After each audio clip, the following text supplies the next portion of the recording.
وسلم على سيدنا محمد سيد السادات وقدوة القادات وعلى آله وصحبه من يومنا هذا إلى يوم القيامة. سبحانك لا علم لنا إلا ما علمتنا إنك أنت العليم الحكيم. نويت تعلم وتعليم وتذكر وتذكير ونفع والانتفاع والعبادة والاستفادة والحث على تمسك بكتاب الله وسنة رسول الله صلى الله عليه وسلم ودعاء إلى الهدى ودلالة على الخير ابتغاء وجه الله ومرضاته وقربه وثوابه سبحانه وتعالى. يا فتاح يا عليم يا فتاح يا عليم يا فتاح يا عليم افتح علينا فتحا قريبا برحمتك يا أرحم الراحمين. اللهم صل وسلم على سيدنا محمد صلاة ترضيك وترضيه وتعفونا عنا وعن والدينا وشيوخنا ومن قرأنا ونقرأ كتبه برحمتك يا أرحم الراحمين. Alhamdulillah, bahan puji syukur kehadirat Allah Subhanahu wa Ta'ala masih memberikan nikmatnya, dayahnya, taufik kepada kita sehingga Allah kumpulkan kembali, Allah mudahkan langkah kita hadir di rumah Allah Subhanahu wa Ta'ala di dalam rangka menjalankan perintahnya di tempat yang sangat dimuliakan Allah Subhanahu wa Ta'ala, yaitu Masjid Allah Subhanahu wa Ta'ala. Ini merupakan nikmat yang sangat besar, tanda Allah Subhanahu wa Ta'ala cinta kepada seorang hamba. Allah jadikan kita, Allah tempatkan kita di tempat yang diridhai Allah Subhanahu wa Ta'ala.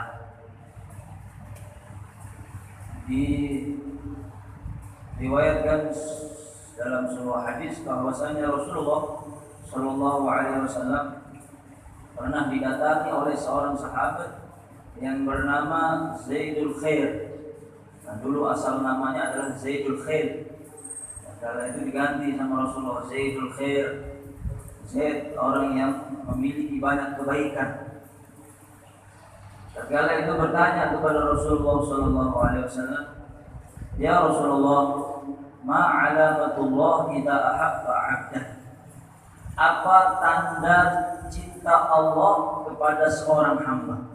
Jadi dia bertanya, apa tandanya kalau Allah itu cinta kepada seorang hamba? Maka Rasulullah balik bertanya kepada Zaid, Zaid, mana tajidu nafsak? Kalau begitu apa? Bagaimana kalau dapatkan dirimu? Maka beliau menjawab, inni ahbabtu khairan wa ahzantu idza fatanil khair wa karihtul ma'asi. Itu yang dijawab.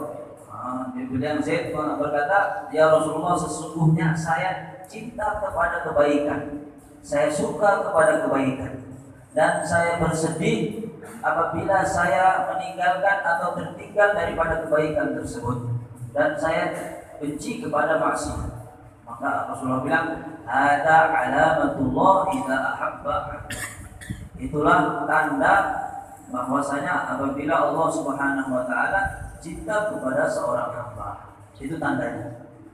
Kita hamba tersebut makin cinta dengan kebaikan dan bersedih hatinya apabila tertinggalkan kepada dia kebaikan. Salat subuh ini merupakan adalah kebaikan yang sangat luar biasa. Kalau seandainya dia sedih, tertinggal salat berjamaah, tertinggal ini majelis, berarti tanda bahwa Allah makin cinta kepada seorang hamba tersebut. Ini kita bisa lihat diri kita masing-masing. Baik, saya akan baca di sini satu hadis untuk mengambil keberkahan daripada hadis Nabi Sallallahu Alaihi Wasallam. An Abi Abbas radhiyallahu anhuma, ani Rasulullah Sallallahu Alaihi Wasallam fima yarwi an Rabbih. Ini hadis qudsi. Hadis qudsi. Ini hadis yang langsung dari Allah Subhanahu wa Ta'ala. Yang Rasulullah riwayatkan hadis qudsi, jadi di bawah derajat daripada Al-Qur'an. Cuma nanti ada beda hukumnya dengan Al-Qur'an. Ini hampir sama, ini kalamullah. Tapi diriwayatkan oleh Nabi Muhammad sallallahu alaihi wasallam. Dalam riwayat lain an Jibril an Mikail an anillahi subhanahu wa ta'ala. Lafaznya dari Allah Subhanahu wa Ta'ala. Kalau hadis-hadis yang lain itu lafaznya dari Rasulullah. Hadis qudsi lafaznya dari Allah Subhanahu wa Ta'ala.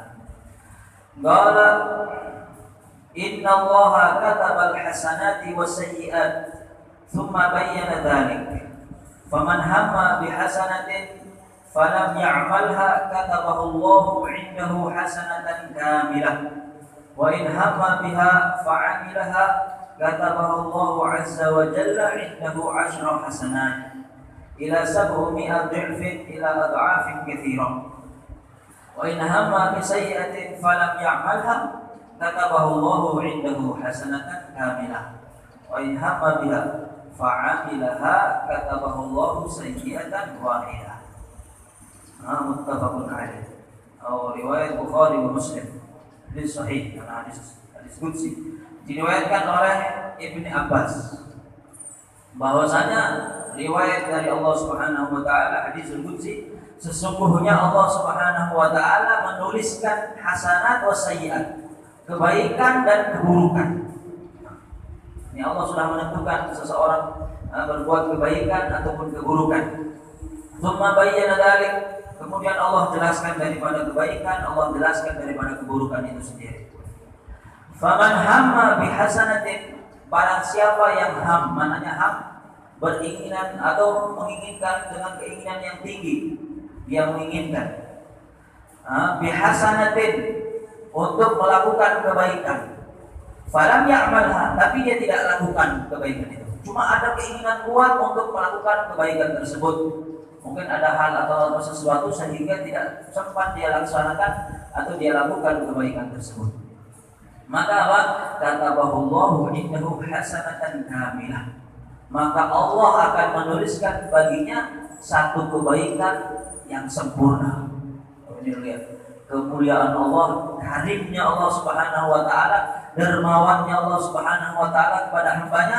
Kita baru menginginkan saja mau buat kebaikan, tapi karena tidak sempat, tapi sudah ada keinginan, tidak sempat dilakukan, Allah sudah tulis kepadanya satu kebaikan yang sempurna. Misalnya kita ingin sholat subuh berjamaah, tiba-tiba ada order sakit atau apa, tidak sempat melakukannya, tapi sudah keinginan kuat, maka Allah tuliskan pahala dia sholat berjamaah di dalam masjid. Ini hadisnya qudsi. Itu yang pertama. Kemudian wa in hamma biha, dan yang kedua, dia menginginkan untuk melakukan itu, fa'amilha, dan dilakukan. Katabahu Allahu 'azza wa jalla 'indahu 'ashra hasanat, maka Allah tuliskan kepadanya 10 kebaikan. Allah, 'ashra hasanat ila 700 dhifin, sampai dilipat gandakan 700 kali lipat ganda.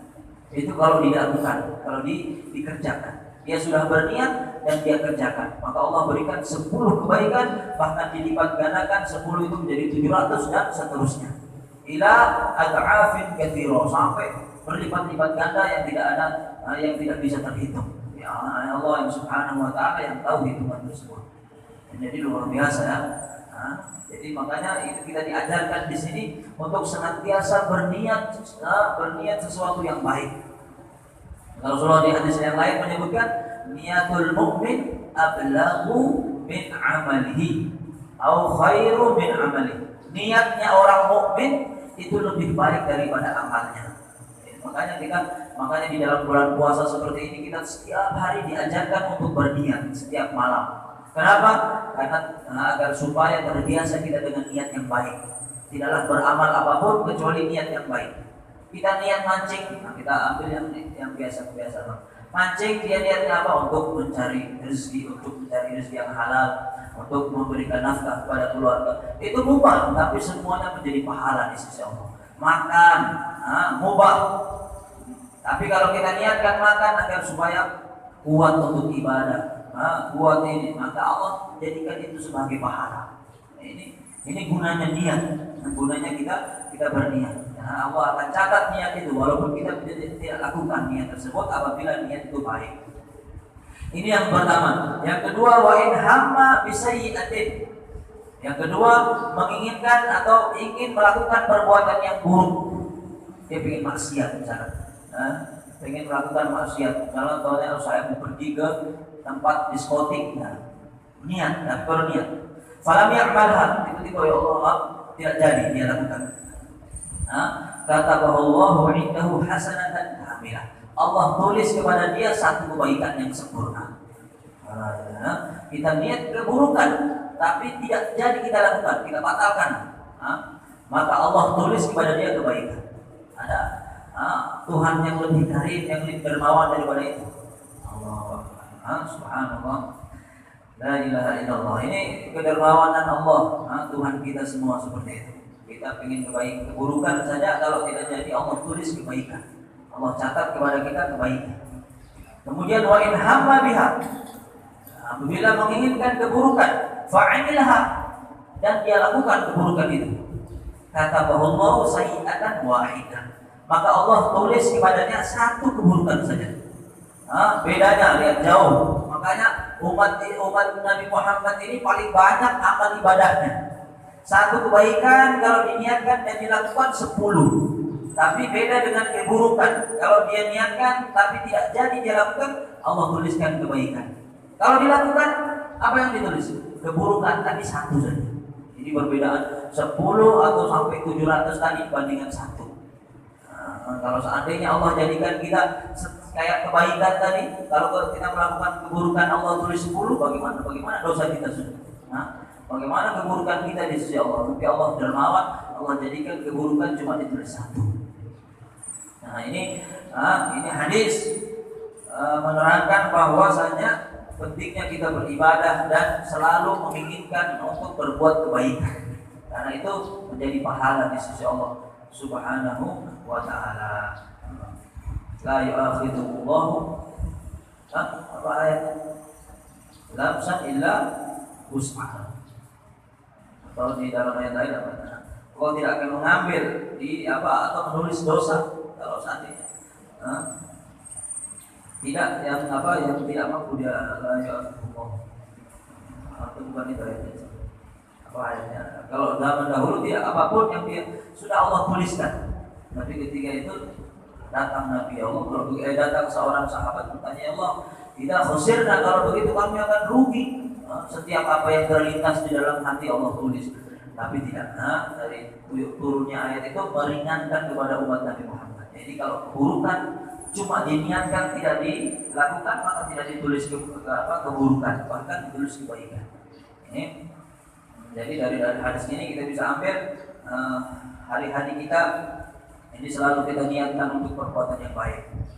Bahkan ulama kita, salaf kita di akhir Ramadan seperti ini menganjurkan kepada kita berniat untuk melakukan amal setelah Ramadan ini.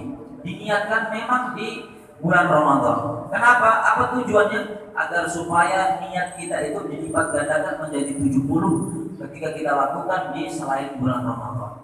Ini semua mereka atur kita, ulama-ulama kita, karena semua mereka menginginkan kebaikan kepada kita. Diingatkan apa yang kita mau buat setelah ini, banyak bersedekah mungkin, banyak ini. Diniatkan memang di bulan Ramadan agar supaya pahalanya nanti dilipat gandakan 70 karena kita niatnya di dalam bulan Ramadan.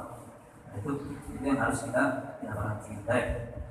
Insyaallah itu hadis kita bisa ambil manfaat dan faedah daripada hadis tersebut dan kita bisa hayati bagaimana kedermawanan Allah, bagaimana kemurahan Allah Subhanahu wa ta'ala kepada kita semua.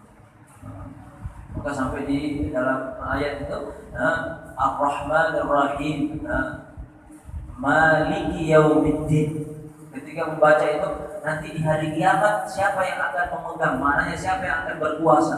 Allah yang akan berkuasa. Tapi tatkala ayat atau surat Al-Fatihah itu didahului dengan Ar-Rahman Ar-Rahim, maka mereka tidak takut. Kenapa? Yang memegang hari kiamat adalah yang Maha Rahman, yang Maha Rahim. Seandainya ditulis di Malik Yaumiddin baru Ar-Rahman Ar-Rahim, mereka akan takut dengan ayat ini. Tapi Allah tuliskan ayat Al-Fatihah, ya Allah dahulukan dengan sifatnya yang Ar-Rahman Ar-Rahim, Malik Yaumiddin. Siapa yang memegang hari kiamat? Yang Maha Pengasih lagi Maha Penyayang.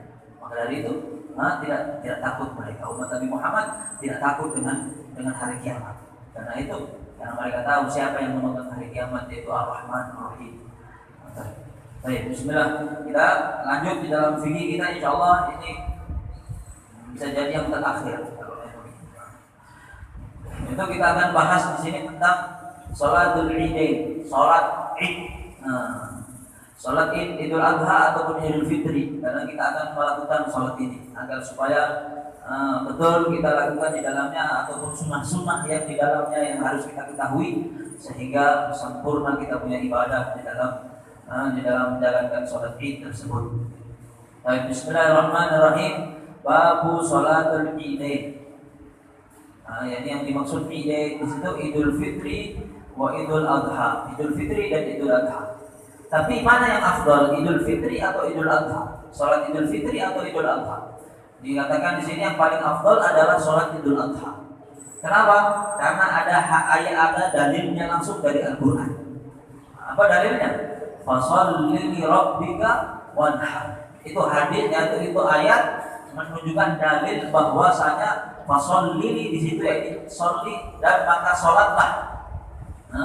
Li rabbika untuk Tuhanmu. Mana salat di situ salat Idul Adha. Karena ada wanhar dan berkorbanlah. Itu ayatnya jelas menunjukkan bahwa kemuliaan sholat Idul Adha. Adapun sholat Idul Fitri ini mungkin ada dalilnya tapi